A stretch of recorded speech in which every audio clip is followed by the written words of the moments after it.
Hello, dear ones. Welcome to your April 2024 update. This is a rock and roll month. We've got a lot moving and shaking. We are smack dab in the middle of the eclipse portal with a solar eclipse coming up soon and the lunar eclipse behind us, but we've got retrograde energy. We have planets that are going to be exalted as well. Everything is shifting, and there are big shifts for each and every one of us, and collective shifts as our paradigm is shifting. So you're going to want to stay very grounded during this period of time and stay tuned in, and I'll give you all the details. Hi, I'm Prema, and welcome to Chart Your Path. I am so glad that you are here. And if this is resonating for you and you want to hear more of my updates and some of the other things that I'll be bringing you, meditations, clearings, all kinds of things, please subscribe to the channel. It also helps the channel get recognized more. And I so appreciate you commenting because I love to have conversation with you as well. A lot of the action this month is happening in Pisces. Where's Pisces in your chart? You may or may not have planets there. It's the natural 12th house of the zodiac. There is a lot shifting out. This is a very transcendent, spiritual part of the sky of the zodiac before we move into Aries, which is a rebirth. And in fact, this month is the Vedic New Year when Sun mid-month moves into Aries. I'll get to all of that for you. We start the month with Mercury going retrograde right on the very first of the month. Now, Mercury's retrograding starting in Aries, and right after we have the solar eclipse, which I will talk about and I will bring you a whole update on, but the solar eclipse that will happen on April 8th, well, right after that, Mercury retrogrades back into Pisces, so then it'll be with the eclipse pattern, but it's not actually with the eclipse when we are having the solar eclipse. So for the first week, it's going to help clear up our thinking a bit as it's in Aries. It is retrograde, yes. So yeah, we can have those things around technology go wrong, and watch your travel, and don't make huge decisions or sign contracts, especially around the 31st of March, the 1st of April, and the 2nd of April, and also around when it goes direct, which is going to be the 25th, so the days around that. But then again, there's going to be more days you're going to want to watch out for, and I'll get to all of that because we're having this eclipse and we'll have a conjunction with Mercury and the north node of the moon as well. But use this time between now and the eclipse on the 8th to allow this Mercury placement to help you to reevaluate what's going on for you. And it can really help to clear up some of the negative emotions, sort of the residue that's been left over from the lunar eclipse that we had on March 25th. And it'll help you deal with, just some of the changes that you've been facing or the confusion that you've been facing. And, Mercury was debilitated during that time as well. It's going to help you to finish up some business or communications. It's not going to be crystal clear, and I want you to understand that. But in this, planets are actually stronger when they're retrograde. So in this retrograde time, and especially where it's placed compared to where it's been, it is going to be better, okay, for a little while. So let's use that. Some things that have been left undone or unsaid, some of those things can just get cleared up. So just pay attention, trust your inner guidance, and be careful though on the communication. Like you may feel like, okay, I can finish up, I can make some communications that I haven't been able to make.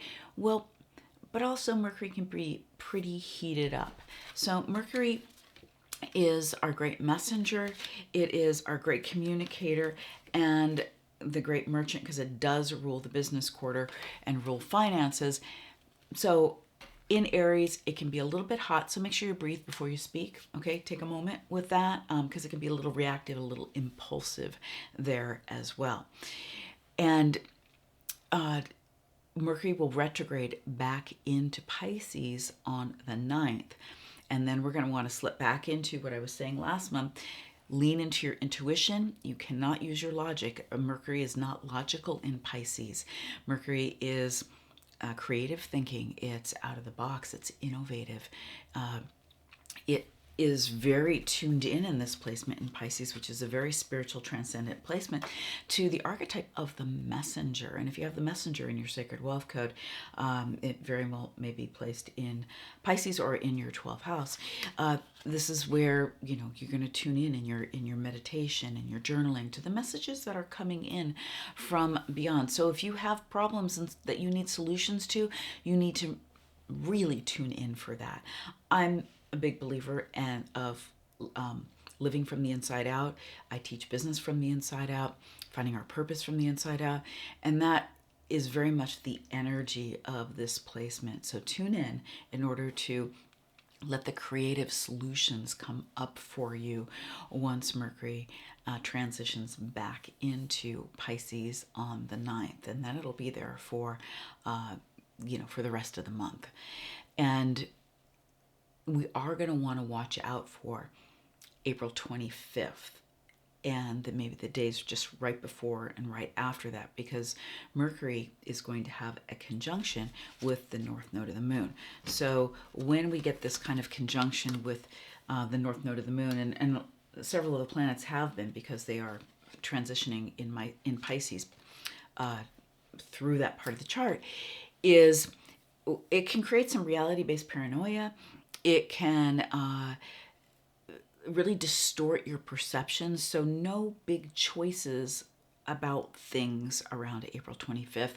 I'll remind you again later in the update about that. There's other times we don't want to make big choices about things. So it's still a very, rock and roll month with a lot of shifts that we're going to really want to pay attention. As we have come into the month, right on March 31st, Venus went into Pisces. Now, Venus is exalted in Pisces. This is our great artist, our great connector, and very much the muse here, very intuitive, very tuned in. So this is a great energy. Yes, this is where the eclipse will be happening. Venus will not be at that degree, but it's exalted here, and it helps this sign of Pisces. And also it's going to give some support to Mercury during this time, because Mercury and Venus are good friends. And so this will bring in the energy of connecting in. And Venus in this placement is very much around divine connection. Venus in general rules love, it rules beauty, luxury, wealth, connection, love, relationships, but here it's sort of beyond the worldly things. It's devotion, bhakti, and spirituality and divine love. And beauty is part of spirituality, part of devotion. So it's a place of transcendence. And if you think of creativity and art, again, that's also very transcendent. So take time to beautify whatever is most important to you, yourself, the planet, your home, and just having reverence. Beauty is a spiritual energy. And take time to really connect in with yourself, with the source of your being, with the divine. And then we want to connect from the heart to others. Divine connection will really be opening up over this time with Venus in this placement. And it'll be very good for those of you who are artists, who work in the beauty industry. It'll really sort of fuel your creativity and can bring some good surprises in for you. April 8th, we will have the total solar eclipse. It'll be at 11 a.m.-ish in Pacific Daylight Time. Check your area for the time. And this is the eclipse. It's Rahu. It's the North Node of the Moon with the Sun on a new moon. And this is going to be seen in the U.S. from Texas all the way through to Maine, but it's seen in Mexico and all the way up through the eastern, most eastern part of Canada. So I'm going to bring you a whole update about this, but I'll just tell you a few of the highlights, okay? That, of course, around eclipses, we don't want to plan important things. It's not a good time to launch something or get married or do anything really important because it's a stormy shadow period of time. We can't see everything we need to see in the shadows. This is happening at 25 degrees of Pisces in the nakshatra of Revate. Do you have planets there? Are you running the cycle of Rahu? Are you running the cycle of the moon, of the sun? Good information to have. You'll be, or K2, you'll be affected more so. And in fact, I am doing eclipse readings and at half off. The link is in the description down below, or in my bio. And I'd be happy to look at your chart and really hone in on these eclipses and what the shifts are going to be for you over the next year and a half and some of the other important transits. So this is about completing cycles. It's surrendering. It's aligning with, our transcendence, our spiritual wisdom. Pisces is the 12th house of the zodiac, but it means something specific for you. And this is, a very important time of paradigm shift. This is going to be very poignant for the US and anywhere else it's seen from, but we all feel it within our consciousness. It's definitely a paradigm shifter, a game changer. And pay attention to your dreams. There are some big shifts that are happening that will shift your path and shift the path of the collective and of the United States or anywhere else where it's seen over the next 6 months. So an extreme time. With eclipses, again, we want to drink lots of water. It's a great time to pull away. People will go and view the eclipse. In Vedic astrology, it is not auspicious to view the eclipse. Just watch out for being around a lot of other people because, eclipse energy really hits everybody very differently and is really a consciousness disruptor. So, just take good care, and I'll bring a full update around very soon for this eclipse. So stay tuned. And if you're not subscribed, subscribe so you make sure that you get that update. Mars and Saturn, which is our great honorable warrior, our strategist, with our great organizer, administrator, are in Aquarius. They've been there, okay? And this energy is going to actually, the two of them will conjunct on April 10th. So watch out for major frustration the 8th through the 12th as far as sort of getting things done, especially if you're a Scorpio or an Aries ascendant. Mars is your ruling planet. You could feel extra frustrated during that time because, Saturn's slowing Mars down. Mars prefers things done yesterday. Mars can be a little argumentative, but here's what I want to invite you to do. There's a lot of energy for determination, getting things done, perseverance. So put your head down on the things that you need to get done until the 22nd, using the Mars-Saturn energy, and take care of business. That's the best way. Put this energy to work. That's the best way to deal with this energy. The sun is currently in Pisces with Rahu until the 13th of the month. Just watch out for overconfidence, okay? And of course, the sun energy is going to be mixed up in this whole solar eclipse, okay? But it's not very clear.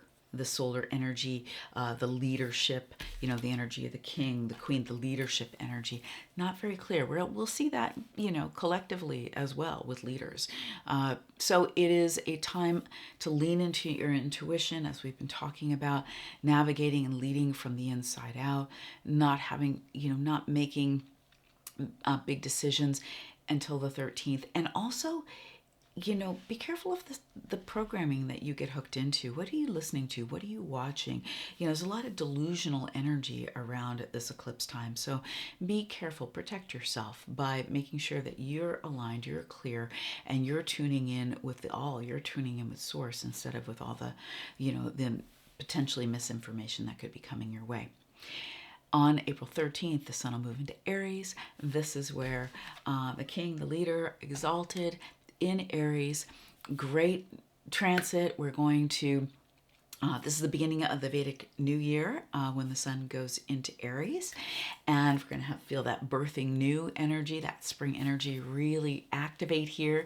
You will just feel more energy, more vitality coming out of sort of the shadow, murky, eclipse time. Mercury will still be in retrograde, but the sun will be here really shining bright, illuminating things, bringing vitality. You're going to feel more strong, more capable, more ready to take action on things. And it'll be here with Jupiter, our great visionary. The sun and Jupiter together until May 1st, when Jupiter, we're going to have a big transit with Jupiter. So that brings in a lot of optimism and hope, and a great time to really connect in with your bigger vision. It can be a great time for you to feel like you're moving past your blocks or have the energy to actually do that. And remember, Aries is pioneering. It's about birthing something new. And the beginning of the year, what do we want to do? We want to think about, what do we want to birth new? Well, maybe you did that back in January, but it's a great time to check in with that. And is what you're birthing really what's calling you? Is it time to revamp that a bit? We've been through a lot of changes by the time we get to mid-April. So, just pay attention and check in with that. Now, Saturn throws its aspect on Aries and on the sun. So if you experience obstacles, if you're experiencing things aren't going the way you want them to go or the way you thought they would go, that's usually what it is, then trust the process, because things may be lining up for you, but not in the way you think they should be. Remember, we're in a very transformational period of time. Things are going to come about unexpectedly. We have 2 planets exalted by this time. We've got Venus exalted, as we talked about, devotion, higher power, divine love, and we have also the sun exalted. So this really helps to really enliven us, after this time of extreme change. Now, on April 20th, we've got Jupiter, our great visionary, lining up, having a conjunction at 27 degrees of Aries in the nakshatra of Kritika. Now, this is a major conjunction. These two, they line up, every 14 years or so, but to have them line up in the later degrees of Aries, this has not happened in a long, long, long time. Kritika is a very interesting nakshatra. It's very much about, it's sharp. It wants to cut things off. And this is, Uranus. Uranus is about, it's the great awakener, and it's happening in Aries, which is new starts and new beginnings. And Uranus also is also ruler of research, technology, and like technological advancement, breakthroughs, overall development.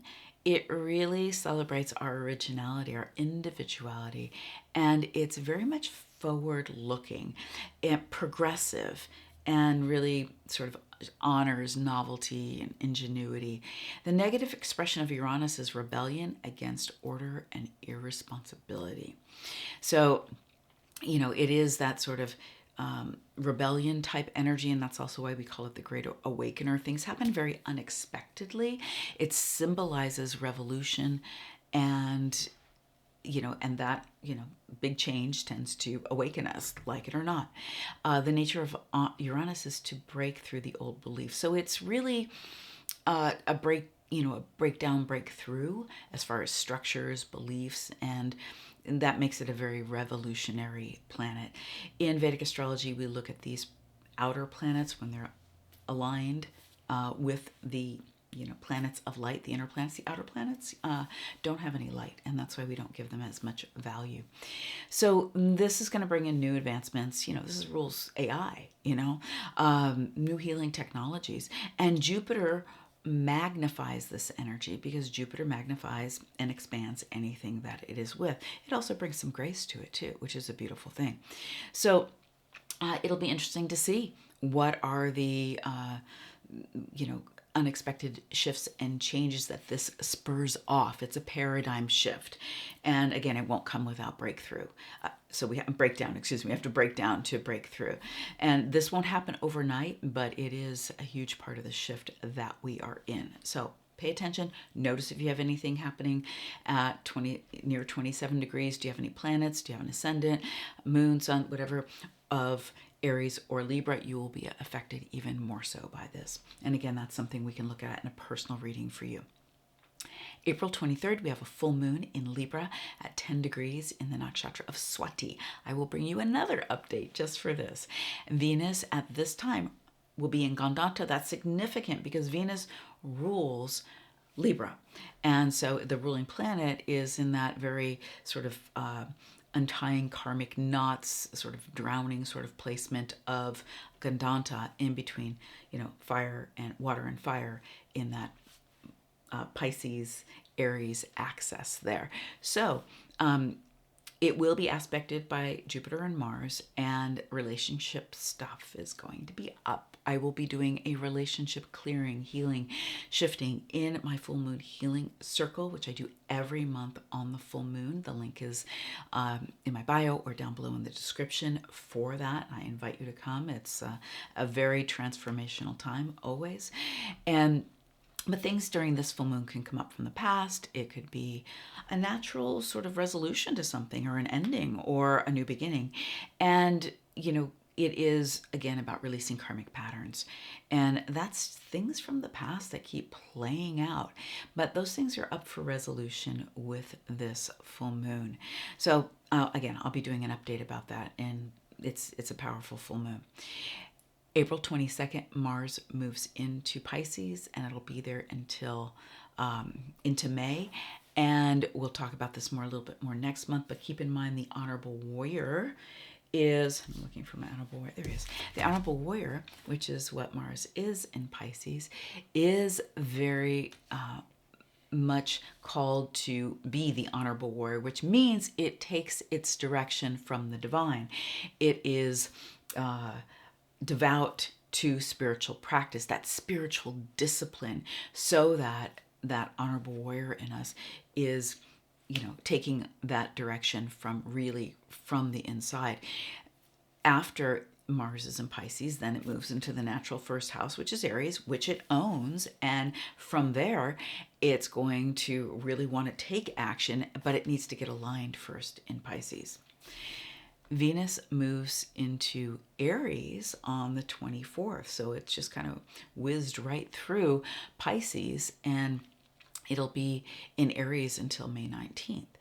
And this is, where we're going to feel that relationship energy get more clear, and a good time to really be able to communicate, be clear with people, understand your needs, others, feel more passion, take action. This is going to be Venus kind of coming out of that transformational time into moving forward, with the wealth and the luxury and the relationship energy. Mercury goes direct, but is on the 25th, but is in that conjunction with the Magician, with Rahu. So again, just a reminder to mark that on your calendar. That can be a confusing period of time, and defer important decisions till after, let's say the 26th, 7th, something like that, okay? And again, you Mercury types are going to feel a little bit more pressure. I'm a Mercury type. I totally get it. So, where is Pisces in your chart? You're going to want to, this month, more than ever, be devout to your spiritual practice, whatever that might be. Journal. Take time to be in nature, to journal, to really exercise so that you're grounded in your body. Get your feet on the ground. It's spring in the northern hemisphere. Enjoy the beauty. Don't necessarily be around a lot of people when we have the eclipse, and pull back from your schedule. Unexpected things will be happening throughout this month. So the lighter you keep your schedule, the more present you can be when things arise in the moment. So pay attention to that. You're going to feel urgency, which is going to make your schedule more full, likely. So really notice, is it something I really need to do, or are you just feeling some internal pressure that's self-imposed? So be very aware of that. Drink lots of water, and if you have to make big decisions, get counsel for it. Okay. And if you really want to know what's going on deeper for you with all of this, then book a reading with me. Again, I'm doing half price eclipse readings, but we'll address your whole chart during that time. So, And also put the full moon healing circle on your calendar. You know, I am always showing you my beautiful oracle cards. You can grab those. The link is down below. They're also available on Amazon. Your Sacred Wealth Code, as well as my Sacred Wealth Code book and journal, and the free Sacred Wealth Code quiz and the chart calculator are down below. That's where all the resources are. And I am so grateful you're part of my community. Please leave me a comment. Let me know what's going on for you. As things happen, come back and watch this again and mark the dates, and you know, other things will start to make sense for you. All right, so much love to you.